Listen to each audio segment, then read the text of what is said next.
je partage avec vous ma présentation de thèse de fin d'année MBA MCI à De Vinci Executive Education. C'était une très belle année qui a été arrosée quand même par cette présentation de thèse. Donc, mon thème est l'agilité dans les agences de communication et de médias et comment on peut implémenter l'agilité dans le management des agences et de communication. Voilà, ma présentation émane d'un contexte particulier, c'est-à-dire je vais parler de ma motivation, pourquoi j'ai choisi ce sujet. J'ai choisi d'abord ce sujet car au cours de ma carrière, j'ai eu l'opportunité de travailler dans différentes agences de communication et de médias où j'ai occupé des postes très différents comme créative, comme responsable de production. À un moment donné, j'ai eu ma boîte de production, donc j'étais responsable de projet depuis la prise de brief client jusqu'au PAD, le prêt à diffuser.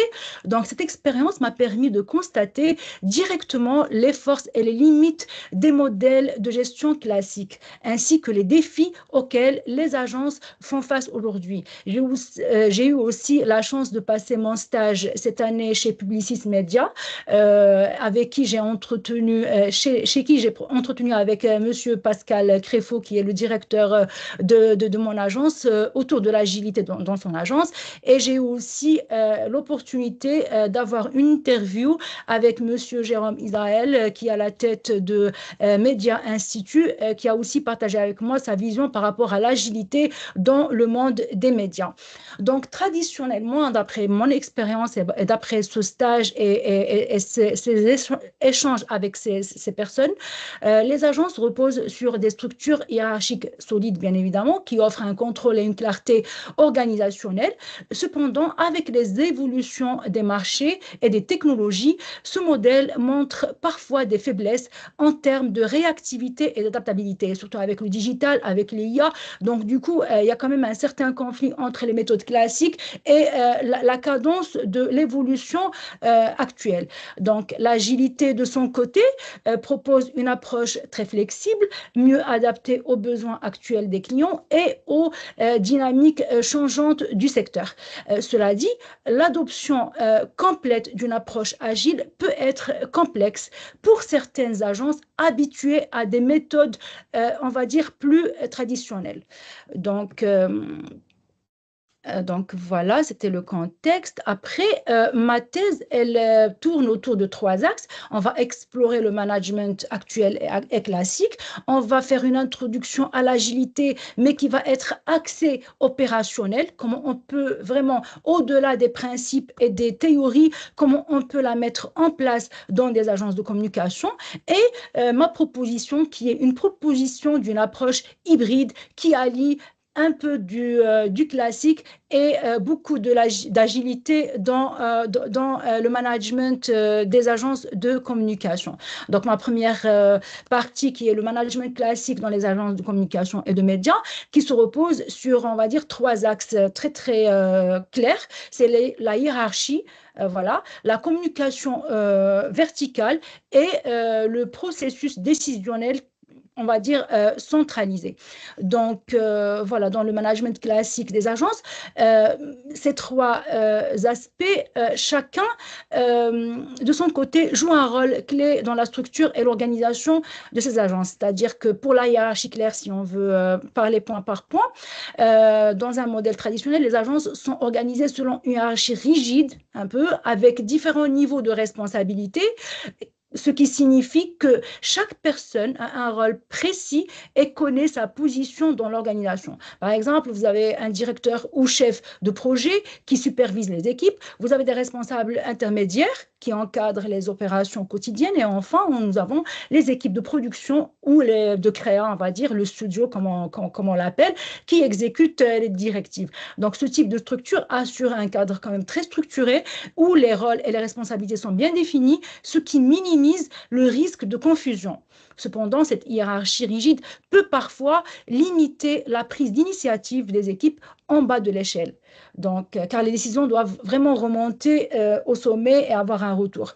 Après, nous avons la communication qui est vraiment verticale. Voilà, et ça, vous le savez mieux que moi dans les agences de com. Donc, dans ce type de management, la communication suit un cheminement quand même descendant. Les décisions et directives sont prises par les cadres supérieurs, donc qui font quand même la stratégie globale, la stratégie de com, la stratégie marketing et la stratégie même créa. Et ensuite, ce qui va être relayé à travers les différents niveaux de management jusqu'aux employés, on va dire, opérationnels, le studio. Cela garantit une certaine clarté dans un sens, dans la transmission des informations et des objectifs. Toutefois, cela ralentit la réactivité car les retours des équipes de terrain doivent suivre le même cheminement, on va dire, ascendant. Donc, il y a toujours des allers-retours qui prennent quand même un peu de temps, ce qui peut générer des délais supplémentaires, surtout dans les ajustements et parfois, il y a les retours clients, parfois, il y a les réponses urgentes aux clients, parfois, il y a des changements à la dernière minute, donc ce qui peut causer un problème. Après, nous avons le processus décisionnel qui est vraiment centralisé. Donc, dans ce modèle, on va dire qu'on appelle entre guillemets classique, les décisions clés sont souvent prises par un groupe restreint de dirigeants ou de managers. Cela permet de garder une vision stratégique quand même cohérente, car les grandes orientations sont définies déjà en amont par ceux qui ont une vue d'ensemble de l'agence, qui ont la macro-vision de l'agence. Cependant, ce type de centralisation peut entraîner une lenteur dans l'adaptation au changement, car chaque décision doit être validée en haut de chaîne avant d'être mise en œuvre. Donc, ce processus peut parfois freiner l'innovation et la capacité de répondre rapidement aux nouvelles opportunités et aux changements c'est-à-dire les changements dans les demandes de clients. Voilà. Donc, on va passer à la 6e slide. Donc, on a parlé de cette première partie. On a parlé de la hiérarchie claire, de la communication verticale, du processus décisionnel centralisé. Maintenant, on va parler de l'organisation des équipes. Voilà. Donc, dans ce management classique, l'organisation des équipes repose sur 3 éléments clés. C'est la répartition des rôles fixes, des fonctions et responsabilités précises et l'importance du contrôle et de la supervision. Pour le premier point, chaque membre d'une équipe a un poste bien défini, comme créatif, on va dire, comme responsable de prod ou comme même stratège, avec des tâches clairement attribuées. Cela permet de minimiser la confusion et de garantir que chaque personne soit encadrée et voit clair les tâches qu'elle va effectuer. Pardon. Cette rigidité peut freiner, comme on a déjà dit, et limiter la polyvalence. La polyvalence qui peut être vraiment un point très, très enrichissant et très positif dans une agence, car les rôles sont souvent déjà trop spécialisés. On n'aime pas que les compétences se chevauchent à un moment donné, donc à chacun ses responsabilités. On n'aime pas dans les agences c'est-à-dire qu'on ne se limite pas à nos propres tâches et qu'on chevauche, qu'on s'y mette sur d'autres tâches qui ne sont pas les nôtres. Donc après, il y a les fonctions et les responsabilités précises. C'est-à-dire que dans les fonctions où chaque poste définit et encadre tout ce qui va être fait. Cela garantit l'organisation qui va être claire et évite les conflits de responsabilité. Cependant, cette précision peut limiter la capacité de s'adapter à des situations nouvelles. Et enfin, l'importance du contrôle et de la supervision. Voilà, le management classique a besoin du contrôle, a besoin de la supervision. Voilà, donc ce qui garantit peut-être que les objectifs soient respectés et que les projets avancent dans les délais, entre guillemets, mais souvent ce n'est pas le cas. Cela permet de maintenir une cohérence dans les livrables, mais cela peut aussi limiter l'autonomie des équipes et ralentit les prises de décision, les employés qui doivent souvent attendre des validations hiérarchiques pour pouvoir avancer. Donc, ce qui nous donne quand même à ce management classique, nous avons des forces et nous avons des faiblesses qui sont claires. Si on veut commencer par les forces, nous avons la stabilité. Donc, grâce à une structure hiérarchique clairement définie et des processus bien établis, ce modèle apporte une sécurité organisationnelle. Déjà, on est safe. Les employés savent exactement ce qui est attendu d'eux et suivent un cadre précis, ce qui permet de maintenir une continuité dans les opérations. Il y a le contrôle, donc, qui est une autre force du management classique. Voilà, la supervision est souvent centralisée, comme on a déjà dit, ce qui permet aux dirigeants de garder un œil sur l'ensemble des projets. Cela aide à prévenir les écarts et de s'assurer que les objectifs sont atteints dans les délais et les normes fixées. Et enfin, nous avons la clarté des rôles qui est un atout majeur parfois quand on n'est pas avec des gens très autonomes. Chaque membre de l'équipe connaît sa place, ses responsabilités et ses objectifs, ce qui réduit les malentendus parfois et favorise une exécution organisée des tâches. Donc, par contre, pour les faiblesses, ce modèle, il présente aussi des faiblesses comme le manque de flexibilité dans un environnement où les exigences changent rapidement. Le management classique peine quand même à s'adapter. Les processus rigides et la centralisation des décisions rendent difficile la réactivité face aux nouveaux besoins des clients et aux changements imprévus. De plus, il y a aussi la lenteur dans l'adaptation qui est un autre problème. Donc, les décisions doivent souvent passer par plusieurs niveaux hiérarchiques avant d'être validées, ce qui ralentit la mise en œuvre de nouvelles initiatives ou d'ajustements nécessaires pour rester quand même compétitif. Après ce point de voilà des comparaisons entre les forces et voilà éclairer les faiblesses, nous allons passer à la deuxième partie pour introduire directement l'agilité. Voilà, qu'est-ce que l'agilité? On va la définir et voir un petit peu grosso modo à quoi ça ressemble pour passer au côté pratique. Donc l'agilité, qui est une approche, on va dire, de gestion qui se caractérise par la flexibilité, l'adaptation rapide aux besoins des clients dans un environnement en constante évolution, comme on a dit tout à l'heure. Cette méthode permet de s'ajuster rapidement en fonction des retours clients et des changements des projets. Elle est conçue aussi pour offrir une grande réactivité tout en garantissant quand même que les projets restent alignés sur les attentes des parties prenantes. Voilà. Les principes de base de l'agilité sont essentiels pour comprendre son efficacité. On va dire c'est la collaboration. La communication est fluide et constante entre les membres de l'équipe et avec les clients, contrairement à l'approche classique qui est un petit peu plus cloisonnée. L'agilité repose sur l'idée que toutes les parties doivent être impliquées tout au long du processus. Cela permet non seulement de mieux aligner les objectifs, mais aussi de favoriser une certaine prise de décision collective et rapide. Par exemple, dans une agence de communication, cela se traduit par des échanges réguliers avec le client pour ajuster les campagnes en fonction de ses retours, même en cours de projet. Voilà, chose qu'on n'a pas l'habitude de faire. On attend toujours la fin du projet pour pouvoir livrer et avoir un retour qui peut nous ramener à la première phase.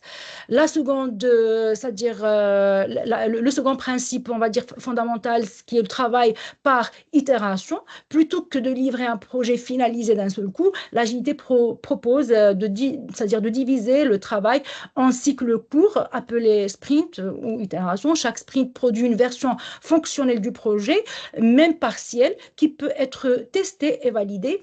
Cela permet de recevoir des retours, on va dire, réguliers et d'ajuster le travail au fur et à mesure. Dans le cadre d'une campagne publicitaire, par exemple, cela peut signifier le lancement de plusieurs concepts créatifs, par exemple, en parallèle, qui seront ensuite ajustés en fonction des retours du public, on va dire, ou du client. C'est-à-dire, on peut même faire des testimoniaux ou faire un test avec des agences qui font les tests c'est-à-dire de campagne publicitaire pour avoir des retours au fur et à mesure avant de finaliser tout le projet et perdre en termes de moyens physiques et moraux et financiers.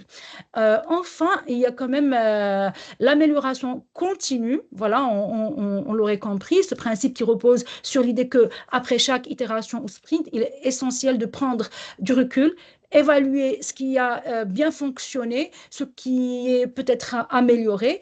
Donc, ces rétrospectives d'équipe permettent de détecter les axes d'amélioration pour les prochaines itérations, ce qui garantit une progression quand même constante et sûre.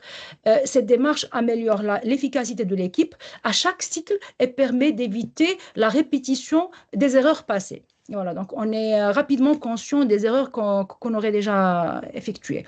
Voilà, donc après cette définition, on va dire qui est plutôt terrain que conceptuelle, on va passer directement au Scrum, voilà, l'agilité comme le Scrum Master et les méthodes Scrum. Et le Scrum Master en tant que poste. Donc, la méthode Scrum est l'une ou c'est l'un des cadres les plus populaires de l'agilité. Au cours de cette approche se trouve le Scrum Master, c'est-à-dire voilà, l'acteur principal, c'est le big boss, on va dire, de cette méthode. Son rôle est essentiel, donc il dirige les équipes de manière non seulement de manière traditionnelle, bien sûr, parce que c'est lui qui gère, donc on fait appel à la façon traditionnelle à l'hiérarchie, mais il agit quand même comme un facilitateur avec le product owner et avec les développeurs qui sont, voilà, le Scrum, la méthode Scrum se joue sur trois angles. Il y a le Scrum Master, il y a le product owner et il y a les développeurs, les équipes, on va dire, de créa dans une agence de com. Donc, son objectif est d'éliminer les obstacles, bien sûr, qui empêchent l'équipe de travailler efficacement. Il veille également à ce que les principes de Scrum soient respectés et que l'équipe soit organisée et concentrée sur ces tâches. Donc, il assure, bien sûr, il assure que les processus agiles, comme les sprints et les réunions quotidiennes, se déroulent de la meilleure manière. Voilà. En parlant de sprint, ce sont des cycles courts de travail, généralement de 2 à 4 semaines, durant lesquels une version fonctionnelle est potentiellement livrable.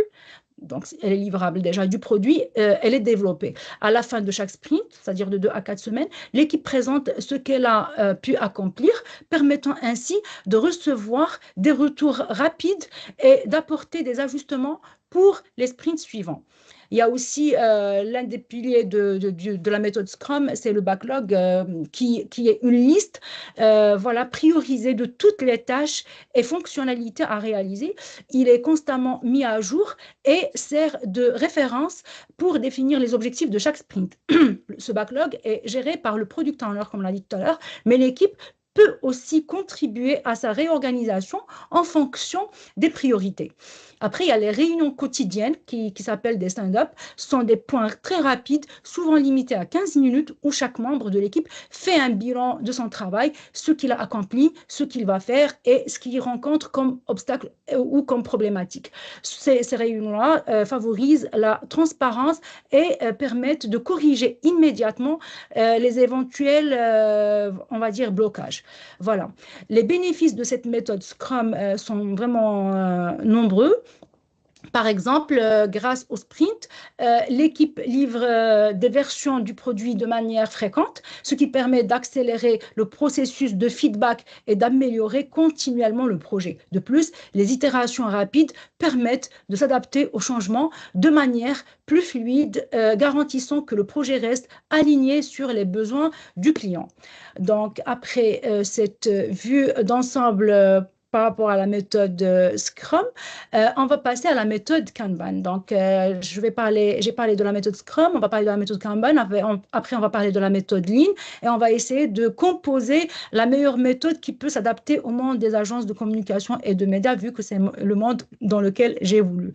Donc, la méthode Kanban est une approche, on va dire, agile aussi, qui se distingue par sa gestion visuelle du flux de travail, c'est-à-dire l'élément central de Kanban est un tableau, souvent appelé le tableau Kanban, bien sûr, qui permet de visualiser les différentes étapes de réalisation du projet, c'est-à-dire il est divisé souvent en colonnes qui représentent les phases à faire, en cours et terminées. Donc, chaque tâche ou projet est représenté par une carte qui se déplace d'une colonne à l'autre au fur et à mesure de sa progression. Ce système offre une vue quand même claire de l'avancement du projet et permet de détecter immédiatement les blocages voilà, rencontrés. Un autre aspect qui est vraiment très important de Kanban, c'est la limitation des tâches en cours.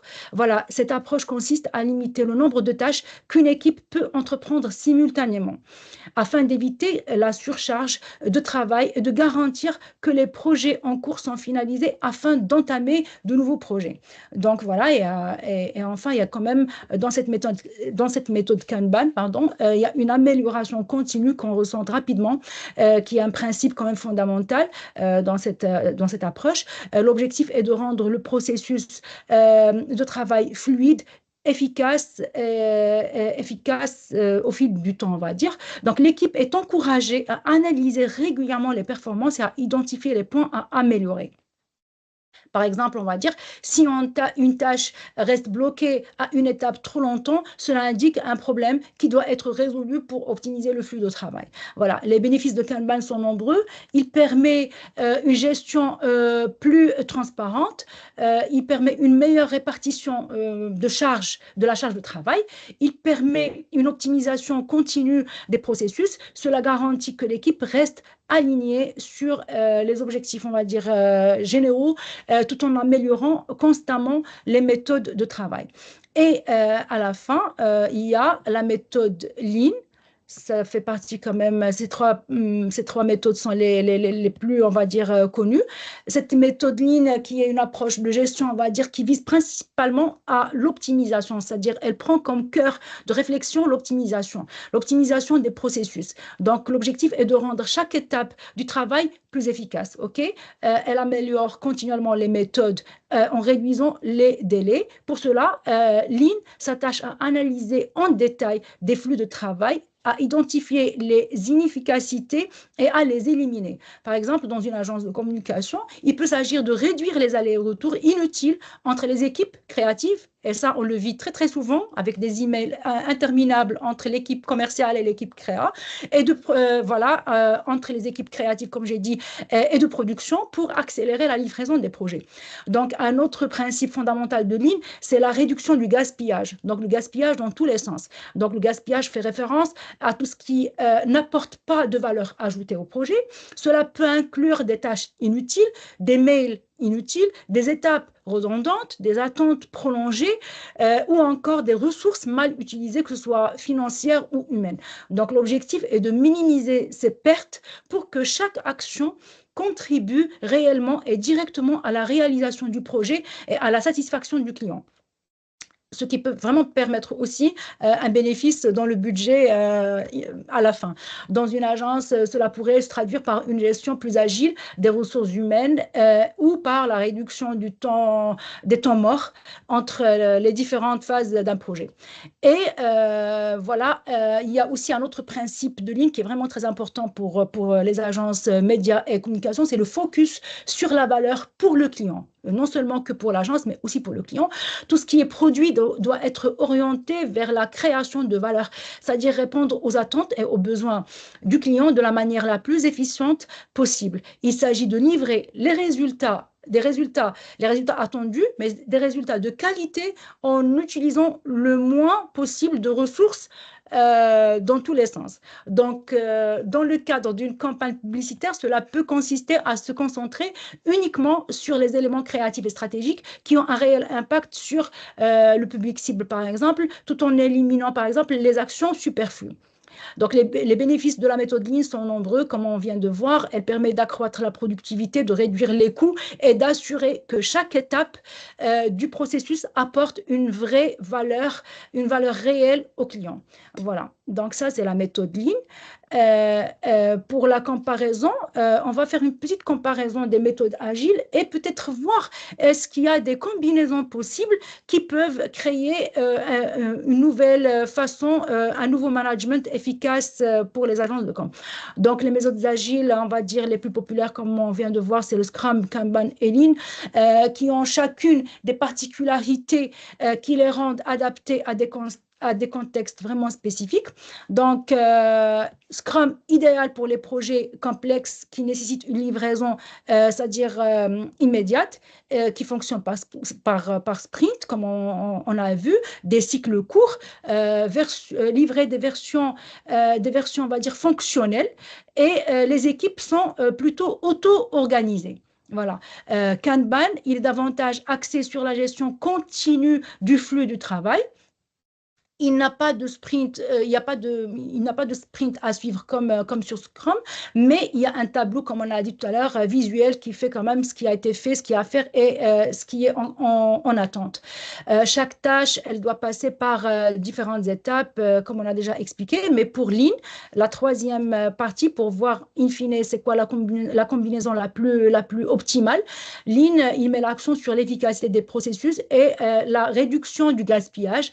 Cette méthode est idéale pour les agences qui cherchent à optimiser les opérations en interne, à réduire les délais et gagner en termes de coûts, éliminer tout ce qui n'apporte pas de valeur directe au client et à l'agence. Donc, Lean, il convient bien au contexte où la maximisation des ressources et la réduction des coûts sont des priorités. Parce que parfois, il y a des agences là où la maximisation c'est-à-dire de réduction de coûts, on va dire, passe avant parfois même la satisfaction du client. Donc, voilà, ce qui nous envoie vers le choix entre ces méthodes dépend du contexte de l'agence. Pour des projets ponctuels et complexes avec des objectifs clairs, Scrum est souvent le meilleur choix. Si l'agence gère plusieurs flux de travail en parallèle ou des tâches récurrentes, Kanban reste le plus adapté. Et enfin, pour les agences qui cherchent à optimiser la productivité globale, Lean, comme on vient de voir, est idéal pour éliminer les inefficacités et améliorer la qualité des livrables. Donc, voilà, après, on va parler des avantages de l'approche agile de manière un peu plus, on va plus s'approcher c'est-à-dire de la pratique dans les agences. Donc, l'approche agile offre plusieurs avantages. Donc, on va commencer par la rapidité d'exécution grâce au cycle de travail court, comme on vient de voir, appelé itération. Voilà. Il y a ensuite l'agilité, elle va favoriser la flexibilité parce que les équipes peuvent s'adapter en temps réel au changement de priorité et au retour des clients sans attendre la fin d'un projet pour apporter des modifications. Et en lien avec cette flexibilité, l'agilité permet une meilleure satisfaction du client automatiquement en livrant des résultats partiels et en recevant des retours réguliers. L'agence peut s'assurer que le client évolue dans la bonne direction en tenant compte des attentes précises.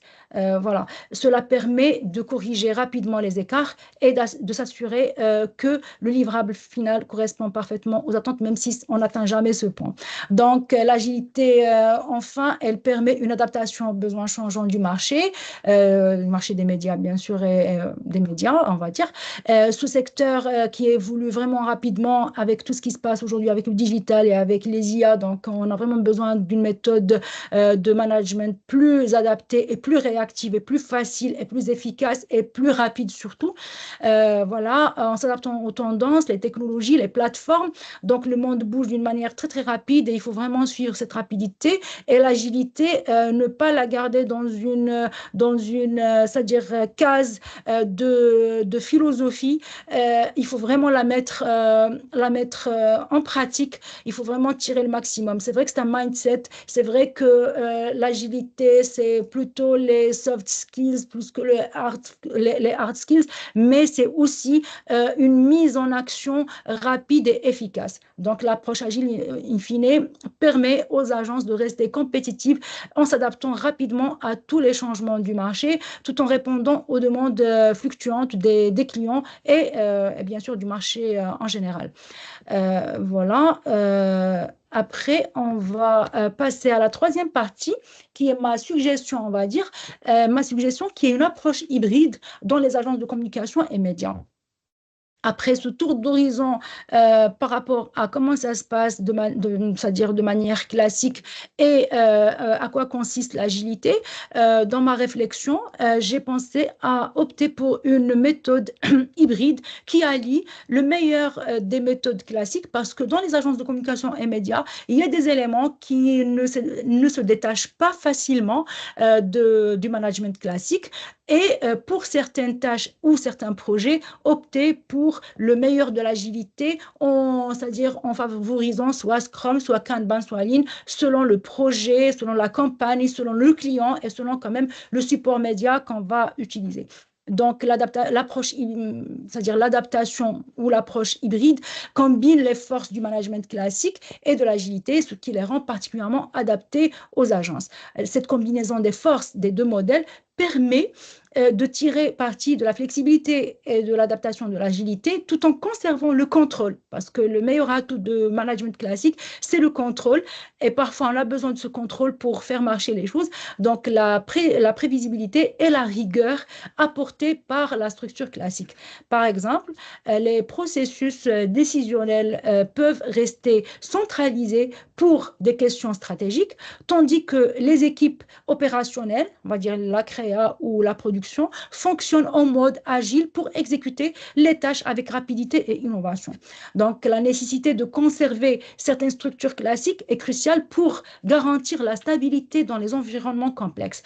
Les agences, en particulier celles qui gèrent des projets avec de nombreux intervenants, et c'est le cas pour les grandes agences, ou avec des budgets très importants, ont besoin d'une hiérarchie pour assurer la supervision et la prise de décision à long terme. Les rôles stratégiques et la gestion des ressources, par exemple, nécessitent une organisation claire pour éviter les conflits ou les retards quand même conséquents. En parallèle, les équipes créatives et techniques peuvent travailler en mode agile en itérant rapidement pour répondre aux besoins immédiats du client. Voilà. Cette approche hybride permet donc de bénéficier du meilleur des deux en assurant une flexibilité dans l'exécution tout en maintenant quand même un cadre stable pour les décisions stratégiques. Ensuite, donc, on va garder certains éléments précis du management classique et on va voir ce qu'on va garder pour le management agile. Donc, dans une approche, pour une approche, on va dire, hybride, certains éléments du management classique doivent être conservés. Donc, la clarification des rôles stratégiques. Dans un contexte hybride, il est essentiel de s'assurer que les responsabilités liées aux décisions stratégiques, au budget et à la gestion globale du projet sont bien définies.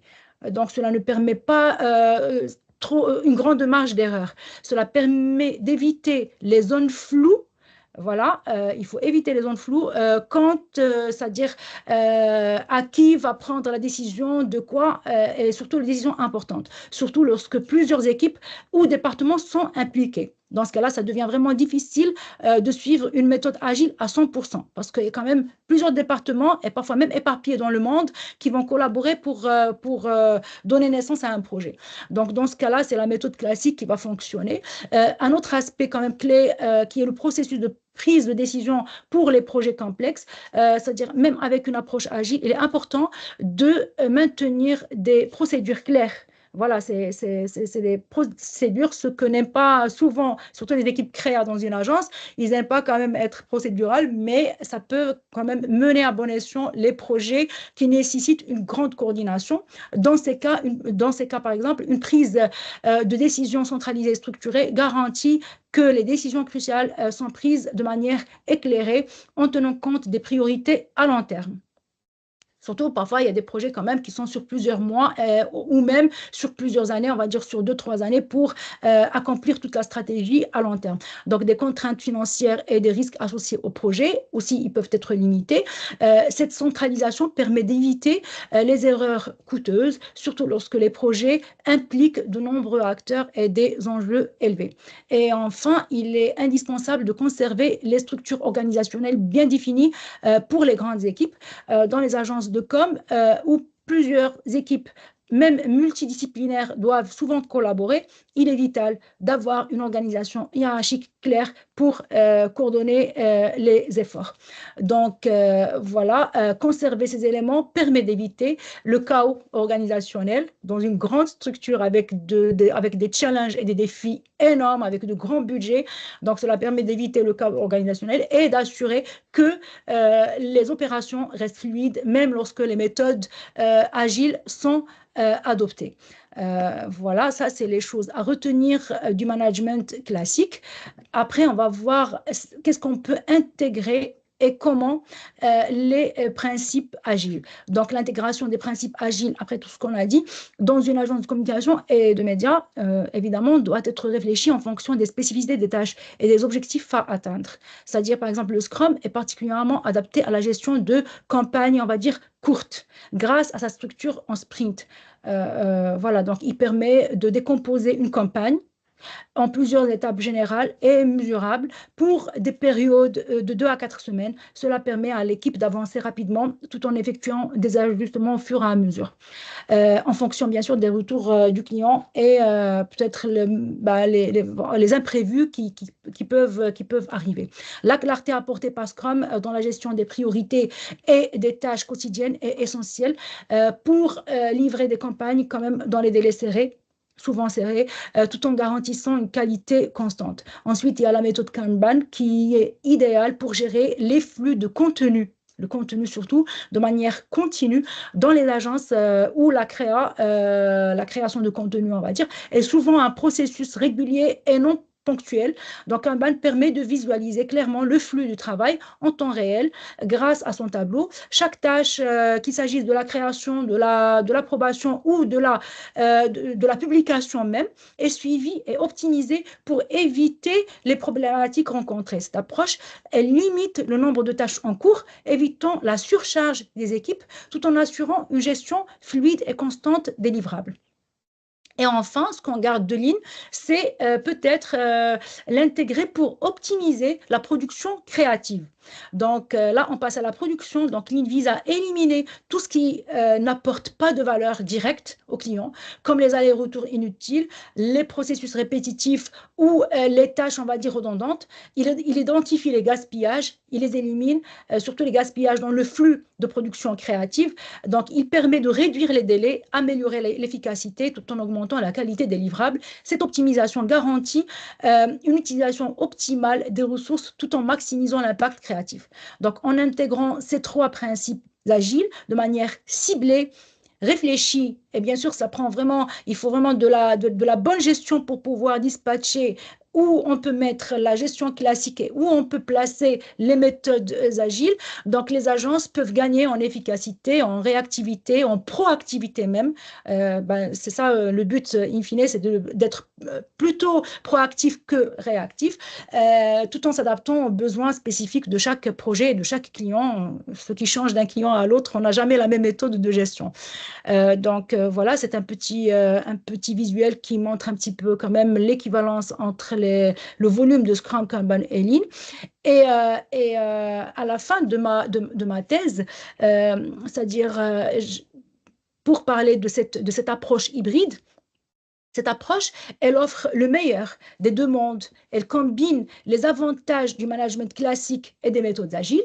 D'un côté, elle permet de conserver la stabilité, la clarté des rôles et la structure nécessaire pour les projets complexes. Et de l'autre côté, elle apporte la flexibilité, la rapidité d'exécution et la capacité d'adaptation indispensables dans un environnement en constante évolution comme celui des agences de com et de médias. Donc, pour une mise, on va dire, en place progressive, parce qu'elle doit être progressive.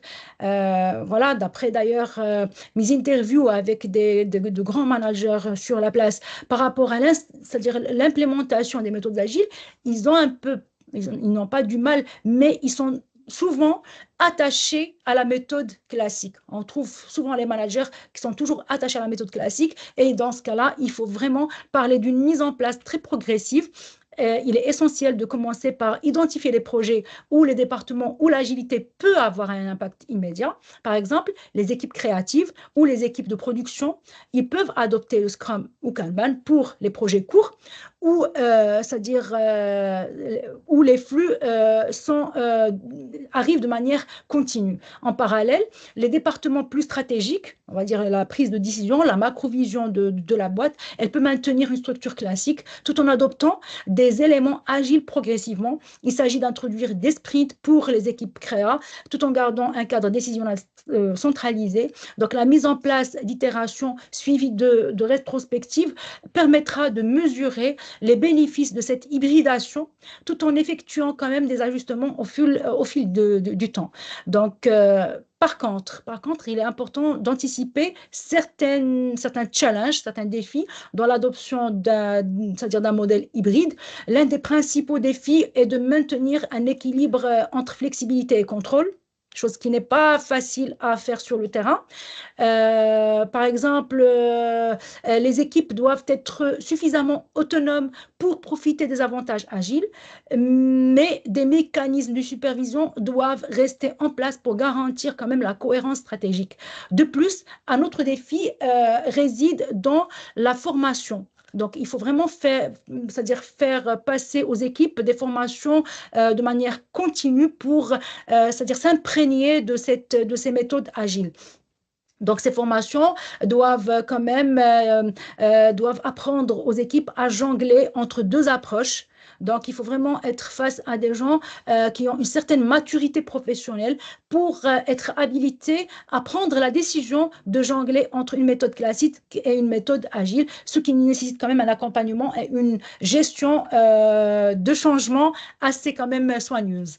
Donc, en résumé, l'approche hybride peut transformer la manière dont les agences fonctionnent en améliorant leur réactivité tout en conservant une base organisationnelle stable avec une mise en place progressive et une gestion des défis. Cette transition peut conduire à une meilleure performance globale. Donc, j'ai essayé d'être quand même rapide et efficace. Je vous remercie pour le temps que vous m'avez accordé et pour votre écoute attentive. Voilà.